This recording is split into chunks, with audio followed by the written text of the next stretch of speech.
begin with why I am not, hold on one second. And there we go. Why I am not a Jew.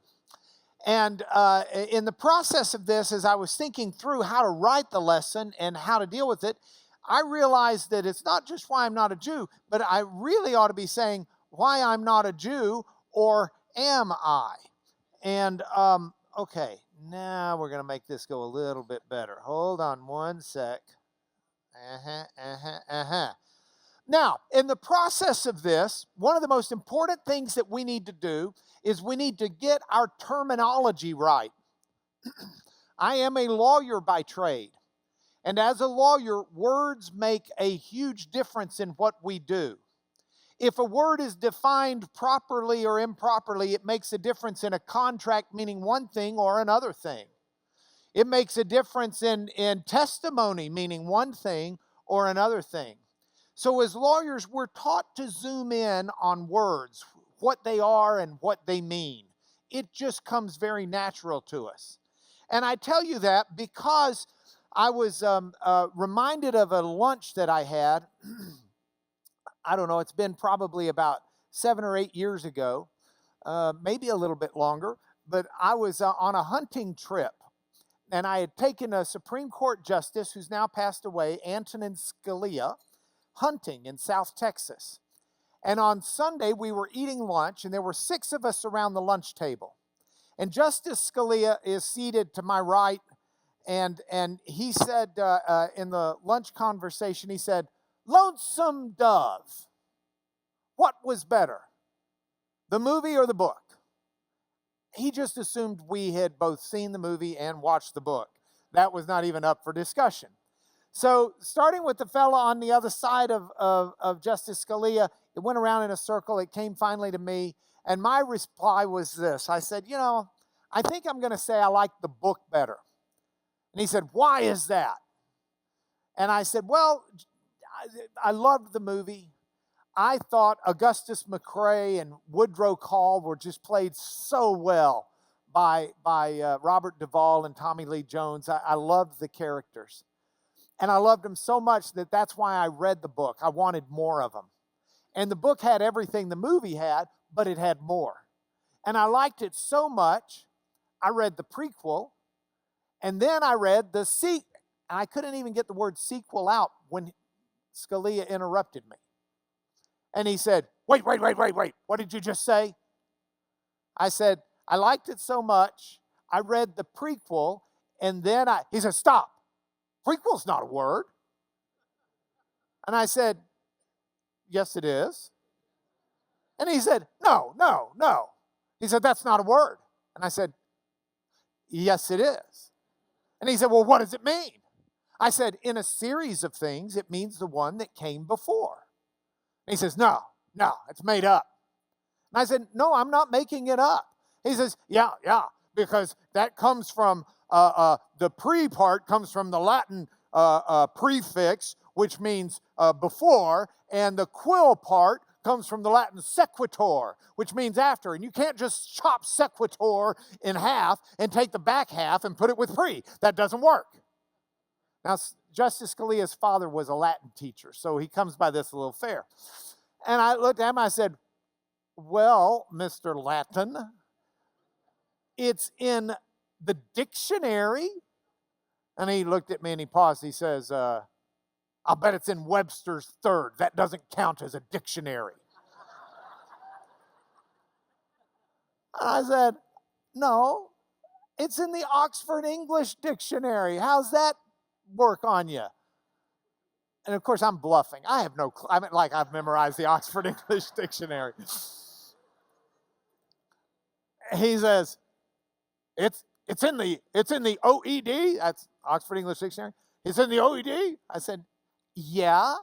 He says, "You're bluffing." And I said, "Oh, it's in there. It's just playing the bluff to the end." He says, "Do you know how to do that Google thing?" And I said, "Yes." He said, "You can do that Google thing and we'll find out." I said, "Okay." I get my computer. I get hooked up to the internet. No easy feat where we were staying. I get hooked up to the internet, I Google it. It's in the Oxford English Dictionary. So, of course, I'm acting like that's no big deal. I've memorized it after all. I knew it was in there. And I said, it's in there. And I said, what do you think? And he looked at me and he just shakes his head in disgust and he says, this is a sad day when the Oxford English Dictionary has gone the way of Webster's third. Cut to the chase, after the weekend was over, he got back to D.C., I got back to Houston, but I did a little research and found out the Oxford English Dictionary was actually in the process of doing their 4th edition. So I got the editor's name, the general editor, and I wrote him a letter. I blind copied Justice Scalia. And the letter said, sir, it's come to my attention you're doing the 4th edition. As the gatekeeper of the Queen's English and all that is holy and right about her language, I would ask you to please take out this word prequel, which is basically a linguistic recombinant DNA gene splice of 2 Latin words that just has created this aberration that's going to corrupt everything. And I said, there's no greater court I could appeal to, or I suspect they would grant certiorari, which is a polite way of saying the U.S. Supreme Court would reverse you if they could. And, of course, Scalia is getting to read this, right, because I blind copied him. And I get a letter back from the guy. And he says, I'm sorry, I'm not the gatekeeper. I just call it like I see it. The language is in use in the English vernacular, and so it stays in the dictionary. But your letter made some legal sense, and if you write Black's Law Dictionary, you can probably keep it out there. So I took the letter and went up to Washington, D.C., and I was having lunch with Justice Scalia in his chambers, and I showed it to him. He said, you don't have to show it to me. And he grabbed my letter. It was on his desk. He says, I'm writing my own to him. Definitions are very important, and we lawyers tend to take it to an extreme. But having said that, prequel is a word, having said that, I think in the question of why I'm not a Jew or am I, the first thing we got to do is ask a very simple question, and that is, what is a Jew? What does it mean to be Jewish? Now, you might be saying, well, that's a gimme. I mean, after all, we know so many people who are Jewish. I love music. Look at all the Jewish musicians. Bob Dylan is Jewish. Paul Simon is Jewish. Leonard Cohen, God rest his soul, is Jewish. Mark Knopfler is Jewish. We got all of these Jewish musicians. We don't have any problem with that. Actors, Harrison Ford, Jewish. Natalie Portman, Jewish. Billy Crystal, Jewish. We could go on and on. We could talk about Jewish writers, Saul Bellow, Franz Kafka, Ayn Rand, more. We could talk about Jewish scientists who made the cover of Time magazine. We have Jonas Salk. We have Robert Oppenheimer, the nuclear guy. We have Albert Einstein, who also made the cover of Time, I might add. Whoops, there we go. So what does it mean? Oh my PowerPoint's messed up. Ignore Dot Man on the right. We'll get to him in a minute. So what does it mean to be Jewish? It might mean to be a citizen of Israel. And if that's what you mean when you say, are you Jewish, then my answer is pretty easy. Nope, I'm not a citizen of Israel. I'm not Jewish. Maybe you mean, are you a cultural Jew? Do you adhere to some of the Jewish culture? Do you keep kosher? Or do you bar mitzvah your son or bat mitzvah your daughter? No, my daughters didn't have a bat mitzvah and my son didn't have a bar mitzvah and I don't keep kosher. I mix milk and meat and the best pizza in the world is one that's got pepperoni on it. And so I'm not a cultural Jew, if that's what you mean. No. Now we get to Dot Man. Some might say, but are you a genetic Jew? Because when they mean Jew, they're not talking about someone who's a citizen of Israel. They're not talking about someone who just keeps cultural Jewish marks. They're talking about someone who is born ethnically a Jew, genetically Jewish. Well, no, not to my knowledge. that generally is considered traced through the maternal line. And I don't think mom was Jewish. I don't think her mom was Jewish. And I can't find any Jews going back that way through the maternal line in our family, or the paternal for that matter. But even on that, there's questions. What does it mean to be a genetic Jew? Did you know? I'm going to get on a soapbox for a moment. Some people argue whether or not there is a genetic Jew. I believe there is. I believe there is because I believe the idea behind the genetic Jew is that God called Abraham out from Ur. Abraham was one of many Middle Eastern people. Somewhere around 2000 BC, God calls Abraham out of Ur, and he takes him to Canaan, and he ensures that Abraham understands that the land of Canaan is going to be given to Abraham and his offspring. And a promise is made to Abraham. Genesis 15 relates the promise this way. God brought Abraham outside and said, look toward heaven and number the stars. If you're able to number the stars, that's how many your offspring will be. And that promise to Abraham was made multiple times. In fact, it was made so much that Abraham got concerned because he didn't have a kid. And his wife Sarah is well past childbearing age. Way past childbearing age.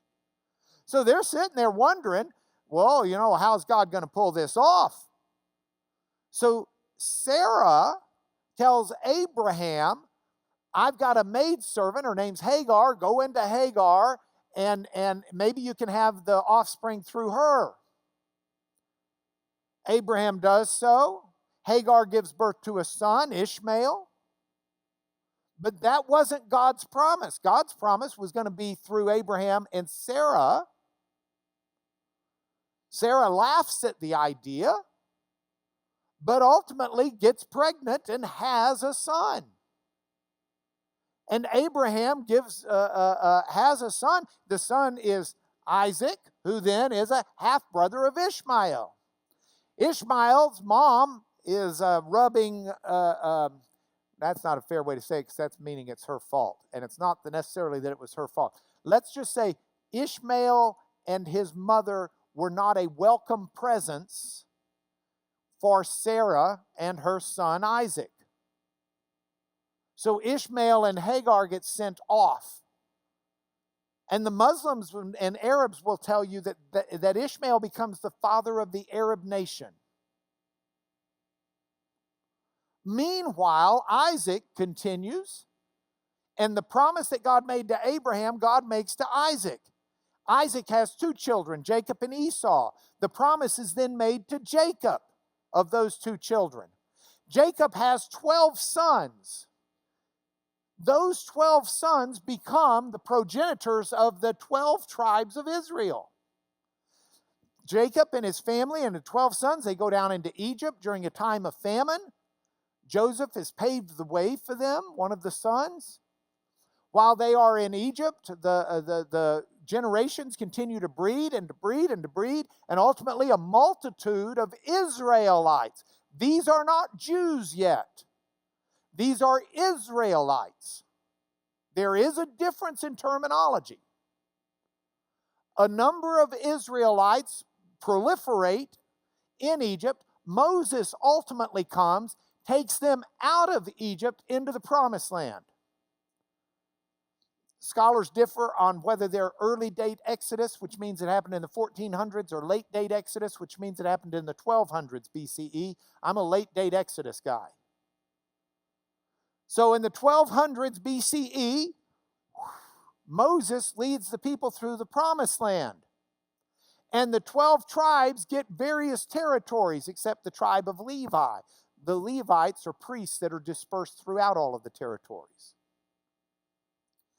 And that's what happens. And Israel continues as this conglomerate, not really a kingdom, but a loose federation of people who are ruled by judges here and there periodically as God calls those judges into that ministry. So this is what it's happened. And at that point in time, the people decide, hey, we want a king like everybody else. God says, tisk, tisk, you shouldn't be doing this, but the people are insistent. So they make Saul their first king. That doesn't work out too well. David's the next king. That works out pretty good. Solomon is the next king. Still going pretty good. Solomon dies, and the 12 tribes, the kingdom of Israel, is divided because not all will follow the son of Solomon as king. So Rehoboam and Jeroboam take different parts of the kingdom. The southern kingdom is basically the tribe of Judah. It's got the lands of Simeon and Benjamin, but they're really minor players. So that's the tribe of Judah, and also called the kingdom of Judah. The northern kingdom continues to be called either the kingdom of Israel or the kingdom of Samaria. It's got most of the tribes. That is until Tiglath-Pileser, the Assyrian, and Sargon II come down and conquer northern kingdom. Now we're into the 700s. So the northern kingdom gets conquered, and those 10 tribes, 9 tribes, get dispersed. Some just become part of the people. Some get moved. Some flee to Egypt. Some flee to Judah. But for several hundred years, the southern kingdom, the kingdom of Judah, continues. Ultimately, in the 6th century BC, Babylon comes and conquers Judah, carts off those that they cart off. Some assimilate into the local just area people. Some go to Egypt. And they're gone for a couple of generations until a new king allows the Jewish people, and now we've got Jewish people, to come back and settle. They're called Jewish because they were the tribe of Judah, by and large. So they come back, and now we've got the Jewish people who reestablished the Jewish nation. That is, until ultimately it gets destroyed and they get carted off and dispersed by the Romans. It happens twice, in 70 and then again in 120s AD. So that's the story of first Israelites and then Jews. Now, the reason I say, is there a genetic Jew? We know that biblical story, but there is a huge movement in the world trying to destroy the truth of the biblical story. It might shock you to find out that, especially with all of the political overtones, where Israel claims that they have a right to the lands where they are in the Middle East because God gave them to Abraham, while the Palestinians are saying, no, that's our lands. With all of the political tension, it might not surprise you to find out that there are people who deny Abraham even existed. They deny whether Moses existed. They deny whether the Exodus took place.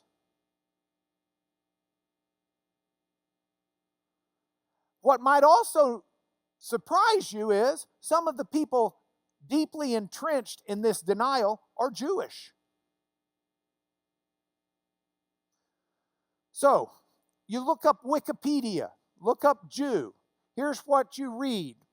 Modern archaeology has largely discarded the historicity, in other words, whether or not it's history, of the patriarchs. Patriarchs are Abraham, Isaac, Jacob, the 12 tribes. They've discarded the historicity of the patriarchs and of the Exodus story. Footnote 53. Footnote 53 is an excerpt, a reference to an article by Dr. Deaver. William Deaver from Arizona State wrote a book. That's not the contention of the book as I remember reading it. The contention of the book is rather that there's no archaeological history that verifies such things. That doesn't mean that they didn't happen. Okay? But that's a side note. With it being reframed as constituting the Israelites' inspiring national myth narrative. Here's the theory. Israel needs a national myth to keep itself together while it's in its Babylonian captivity. So they come up with this whole story, and it's all made up.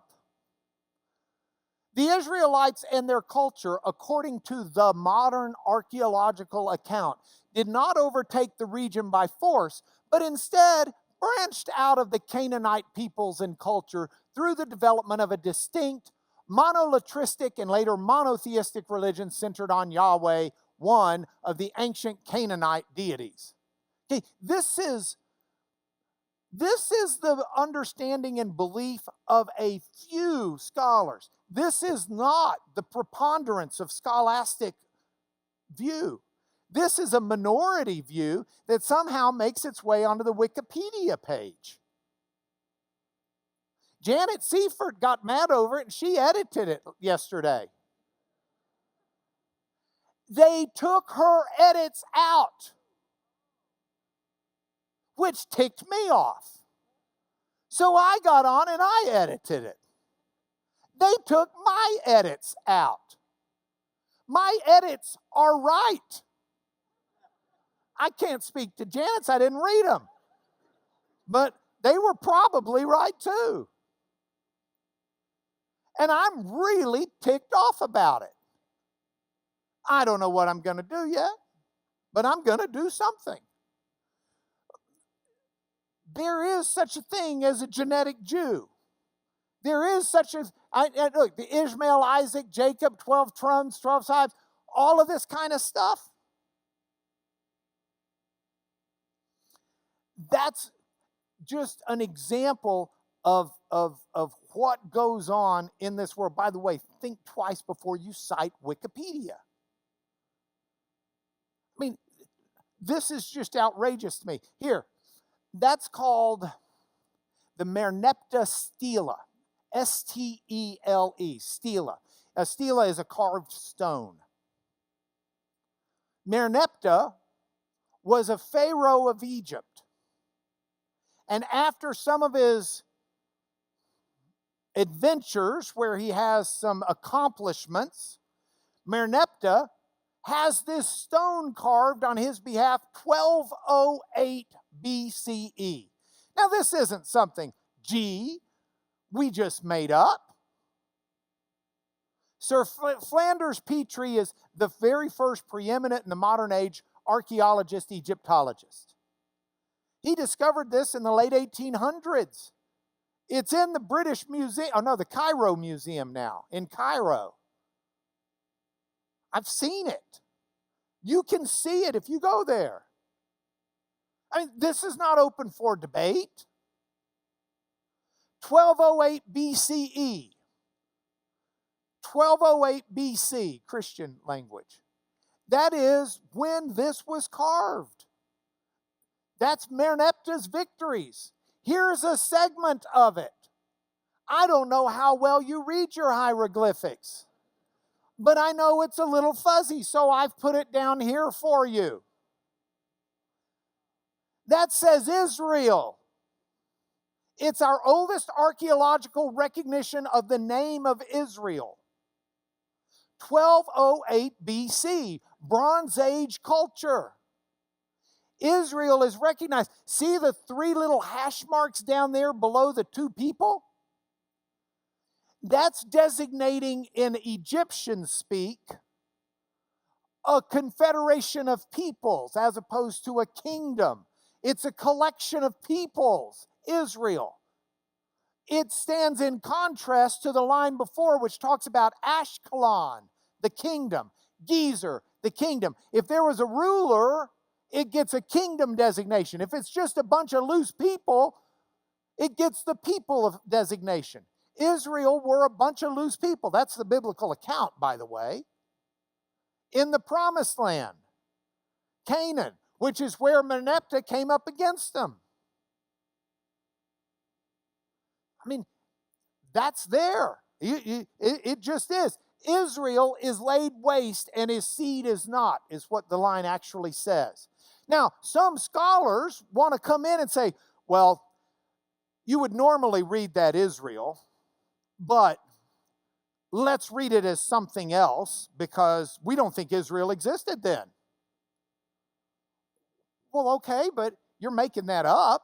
I mean, it reads Israel. That's the Egyptian way you would write Israel.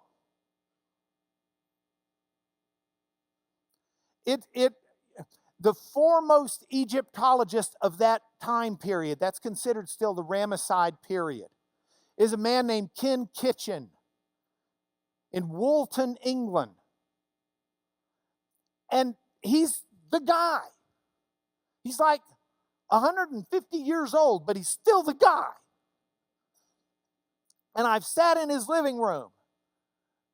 And I've had him redraw all the hieroglyphics and he just explain it in very clear detail. Ann and Bill Young sat in his living room. And this is not open really to debate. So anyway, there is such a thing as a genetic Jew that I could spend weeks on and have a good time. I really just want to cross-examine whoever it is that keeps taking off our edits on the page. But regardless, I'm not a genetic Jew. There's a fourth category, a religious Jew. Now that's a tough category in and of itself. That's like talking about someone being a Christian. What does it mean to be a Christian? Well, there's lots of different sizes, varieties. They come in all shapes and colors. Religious Jews is really tough to define. If we were to look today at what are the major groups of subdivisions, at least in the United States, of Jews, and from a religious perspective, the blue 12% are Orthodox. An Orthodox Jew believes in the Torah, the first 5 books, the law, as being of divine origin and binding and unalterable. They still apply, you still live by them. The most careful of the Orthodox, the Hasidic community, are the ones who will wear the hats, have the apron, the tefillin, the whole thing. But these are people who live very carefully on the spectrum. If you go to the opposite end of the spectrum, the 41% are Reform Jews. Reform Jews find the ideas in the Torah important, but not the actual practices.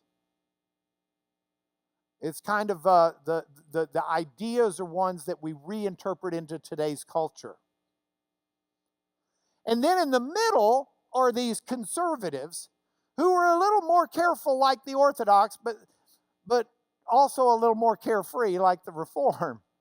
That's my language, and I don't mean to be insulting to anybody on any of that. I have dear friends truly in each of these camps, except the Orthodox camp. I know Orthodox Jews, but I'm not as close to them. Now, the conservatives might keep kosher. They'll bar mitzvah, bat mitzvah, although some of the Reform will as well. They'll keep some of the law, but they're not as persnickety about it all. So what about that? Well, those are some of today's sects. You can still see that 18% are other. There are Messianic Jews, completed Jews, that worship, that are Jews, that follow Jesus as Messiah. Now, if you go back 2,000 years and look at the Jewish sects, they were a little bit different. In first century Judaism, you had Pharisees. The Pharisees came out of the movement that happened when, after Alexander the Great conquered a lot of the world in the 4th century BCE, a lot of the world became Hellenized, which is a fancier way of saying Greekized. They just became, they took on Greek culture and Greek ideas, and the Greek language became the language of the day. Even in Israel, that became an issue. And they tried to abolish the monotheism and the Jewish religion and substitute for the Greek religion. And the Maccabee brothers stood up against this and revolted and threw off the yoke of the ruling authorities and kept Judaism pure. And the Hasidim, the people who fought to keep the religion of Israel pure, are the forefathers of what by the first century are called Pharisees. There's the sect, S-E-C-T, of Pharisees. The word for sect in the Greek is heresis. So this is the heresis, the sect of the Pharisees. They weren't the only sect. They were hardcore. That was Rabbi Paul, the New Testament Rabbi Paul who becomes the apostle.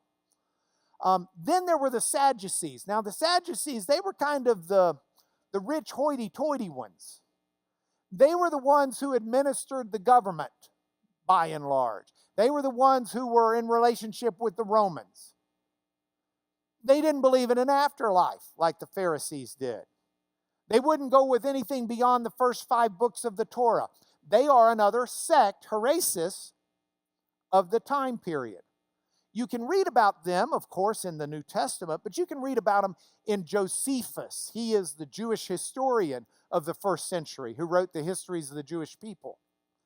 There was another sect called the Essenes. They were off kind of by themselves. A lot of scholars believe they were the community that put together the Dead Sea Scrolls in Qumran. But the Essenes were kind of this really ultra-careful community, basically just of men, and basically that means you die out. There was a fourth sect of Judaism in the first century called the Nazarenes, also called the Way. In Antioch, by the middle of the first century, they get called Christians because they followed Jesus of Nazareth, understanding him to be the long-awaited Messiah. So this becomes, in fact, if you look in Acts 24, 5 and 14, I don't want to get lost time-wise, so I'm just going to leave it. You can research it. You can read all of this in the lesson if you want to download it. I've written this and more. But you can read in there that Jesus' followers are called a heresis, a sect. Just like the Pharisees, just like the Sadducees, just like the Essenes. It was a fourth group of people, and there were a lot of them.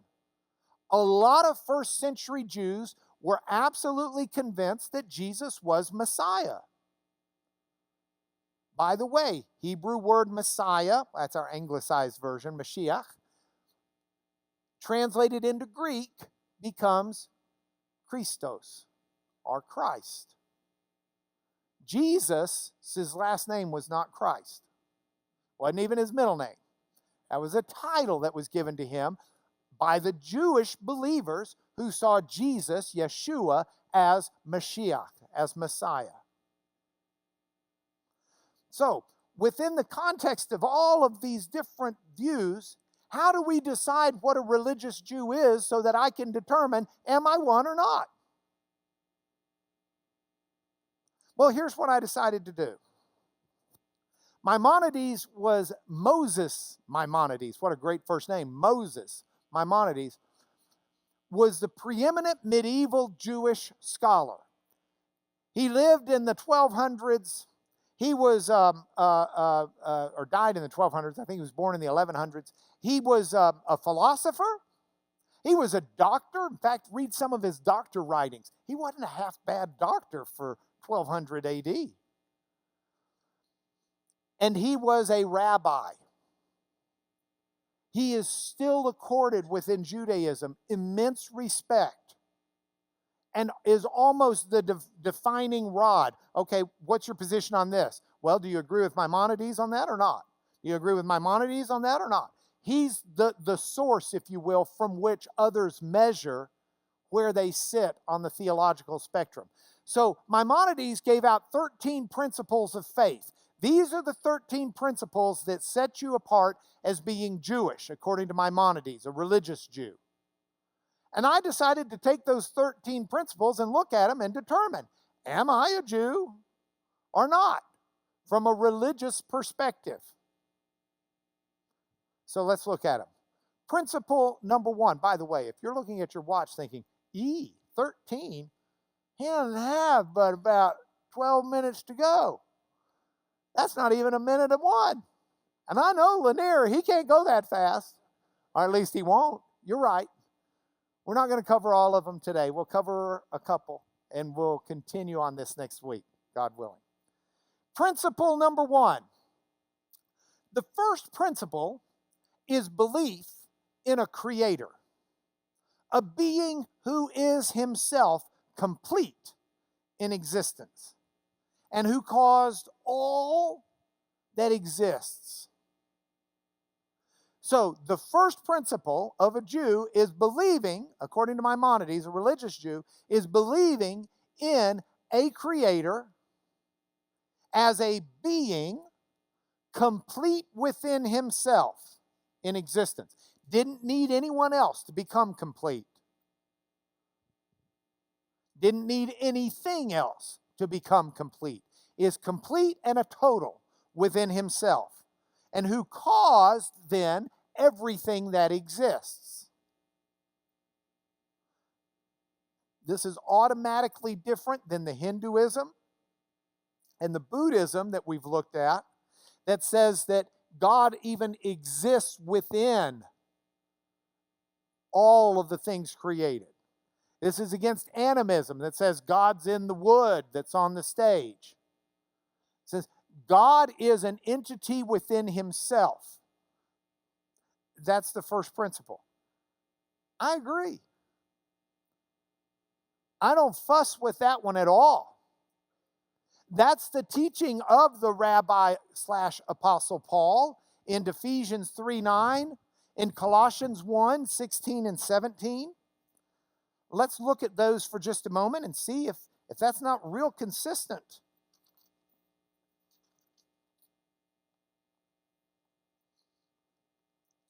We start with Ephesians 3:9. Paul begins and says, where did I put my pen? Hold on. For this reason I, Paul, a prisoner for Christ Jesus, that's for Messiah Jesus, on behalf of you, Goyim. That's us, huh? Oh, you can't see it? Here, where are we? Hold on. There we go. A prisoner for Messiah Jesus on behalf of you, Goyim. Goyim, plural, Gentiles. That's actually the Greek word is ethnos, but and singular is a goy. So I have a friend who went and spoke at a synagogue, and he's goy. And he said, I know what you're saying. What's a nice goy like you doing in a place like this? For this reason, I, Paul, a prisoner for Christ, Messiah Jesus, on behalf of you Goyim, you Gentiles, assuming you've heard of the stewardship of God's grace that was given to me. Paul's responsible for something here. How the mystery was made known to me by revelation. God revealed it to Paul. Paul started out totally opposed to the idea Jesus was Messiah. In fact, he was all for imprisoning and killing people who were trying to disturb Jewishness. Remember, Paul's a Pharisee. The Pharisees got their start from the movement that protected Judaism from just becoming a religion of the Goyim. And so Paul thought he was overly zealous and devoted to the Lord when he tried to destroy the people of the sect of the Nazarenes. But God met him on the road. He does a 180. When you read this, you can perceive my insight into the mystery of the Messiah, which was not made known to the sons of men in other generations, as it's now been revealed to his holy apostles and prophets by the Spirit. It's the Spirit of God in the Old Testament that's constantly revealing the will of God and the Word of God to others. This mystery is that the Gentiles are fellow heirs, members of the same body. Now look what he says. Of this gospel I was made a minister according to the gift of God's grace, to preach to the Goyim, to the Gentiles, the unsearchable riches of Messiah, and to bring to light for everyone what's the plan of the mystery hidden for ages in God, who created all things. God created all things. It's a mystery that existed within God. God had complete and total existence within himself. Weigh this with Colossians 1:16 and 17, where the same Paul is writing. Yeah, that's not the passage I want.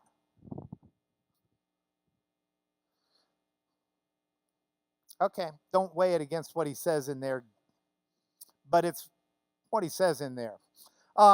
Without going through the whole book, unless someone wants to shout out for me where I'm missing this. 3:16 and 17. Thank you.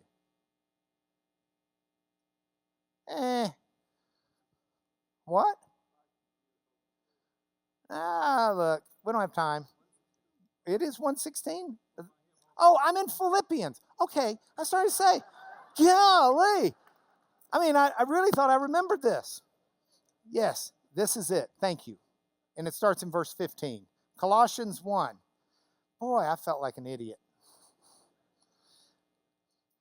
He is the image of the invisible God, Jesus. The Greek word for image is ikonos. He's the icon. He's the image of the invisible God. Firstborn of all creation. Firstborn not in terms of he's born first like a race, but the preeminent, the highest, the top, the creme de la creme of that's ever been born. For by him all things were created, in heaven and on earth, visible and invisible, thrones, dominions, rulers, authorities, all things were created through him and for him. He's before all things. In him all things hold together. And that's what Maimonides says of God. I believe that to be true. If we go back to the PowerPoint, I believe in the first principle. I'm so far 1 for 13. Look at principle number 2. The second principle centers on the unity of God, that God is one. Now, a lot of people will look at Christianity and say, there's a divergent. Christianity has 3 gods. Oh, no. God is one. There is one God. And that's the Christian belief as well. And you can't look at these Christian passages. James 2:19. In James 2:19, James says, look, you believe that God is one. Well, good for you. Even the demons believe that. I mean, it's taken for granted. 1 Timothy 2:5, there's one God. Ephesians 4 through 6, one Lord, one faith, one hope, one baptism, one God. The Old Testament teaches that there is one God.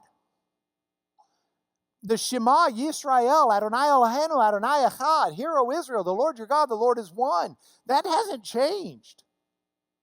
The Christian belief is that God is so hard for us to understand. God is not a supersized human. God is not a supersized human where we think of him in human terms.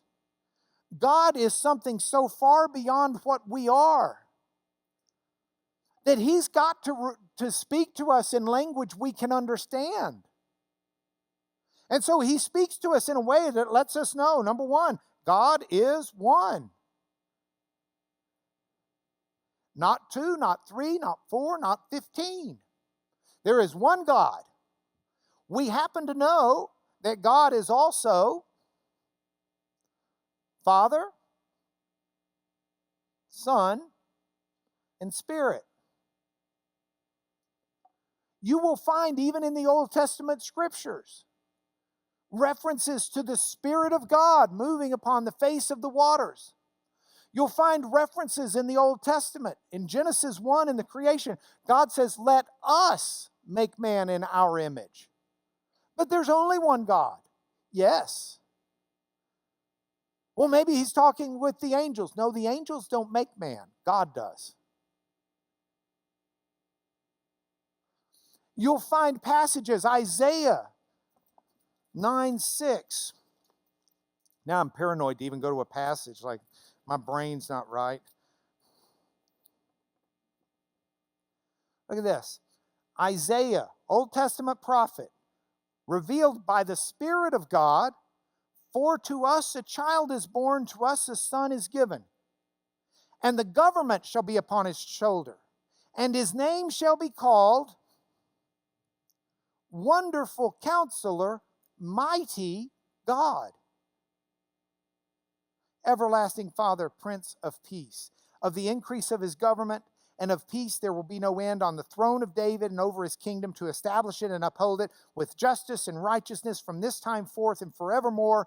The zeal of the Lord of hosts will do this. The Lord of hosts is going to give us a child. A child will be born, and he will be mighty God. But there's only one God. Absolutely. That's the scriptural teaching. God is one. God is Father, Son, and Holy Spirit, and these are not the same. And yet they are one God. And it's hard for us to understand, but shouldn't it be? I mean, do we really think that we should understand the nature of this being God? Now, we'll tell you something else. If we go back, principle number 3 is an important one here as well. God is spirit, not flesh. God's not subject to the things that affect bodies, such as movement or fatigue. When the Bible speaks of God in physical terms, walking, standing, etc., it's a metaphor. It's using the language of people. Amen. Oh, I agree with that. Jesus said the same thing in John 4. He's met the woman at Samaria, and the woman at Samaria is debating with Jesus. Well, where do you think we should worship? You Jews say we should worship in Jerusalem. We think on Mount Gerizim. What do you think? Jesus' reply is, woman, you got it all wrong. God's not a physical being who's going to show up on one hill or another. God is a spirit, and we worship him in spirit and in truth, regardless of where we are.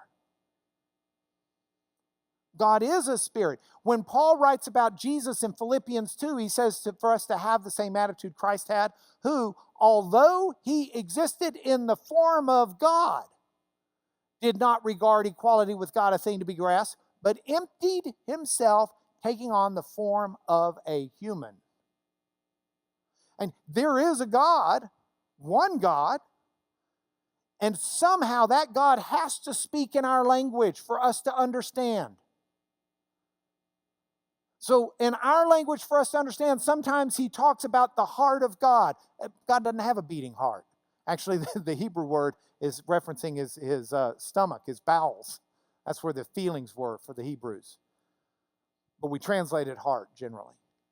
When it talks about God saying, I've engraved my people on the palms of my hand, God doesn't have a hand with a palm. He's a spirit. He's speaking in terms that we can understand. It's no different when he says that he is one. And yet he is Father, he is Spirit, he is Lord of hosts, he is Son. Those are different, and yet they're one. He's speaking in terms that we can best grasp, and that's what he does. So I agree with the first 3. If you want more, we'll talk about number 4 next week, but here are your points for home because I'm out of time. The passage I just quoted from Philippians 2. Have this mind among yourselves, which is yours in Christ Jesus, who, though he was in the form of God, did not count equality with God a thing to be grasped. But he emptied himself by taking the form of a servant and being born in the likeness of men. And being found in human form, he humbled himself to other humans by becoming obedient to the point of death, even an embarrassing death on the cross. That's an amazing story. And I see all of us at times trying to build God into our image. Well, we want a God who's this way, or we want a God who's that way. Surely God's this way. I can't imagine he'd be anything otherwise, because this is what makes sense to me. Eek. I need to be a little more humble, recognize God is who God is, and not who I want him to be. God is spirit, and those who worship him must worship him in spirit and in truth. God is greater than I know. I mean, I can't draw a spiritual being for you.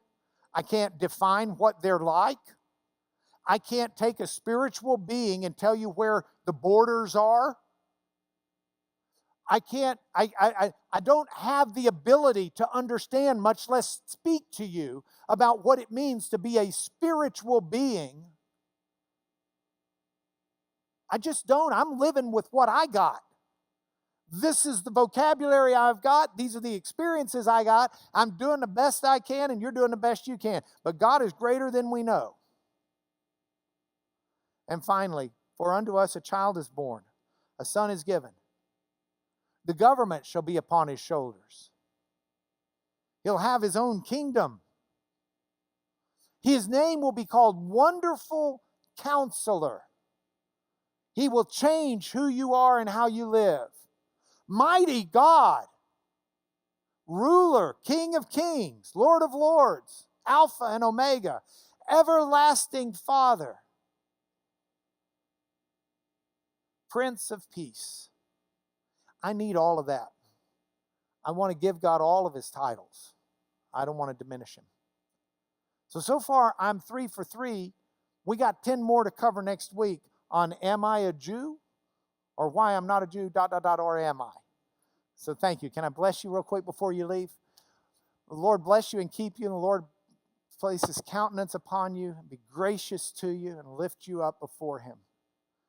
I pray these things in his name. Amen.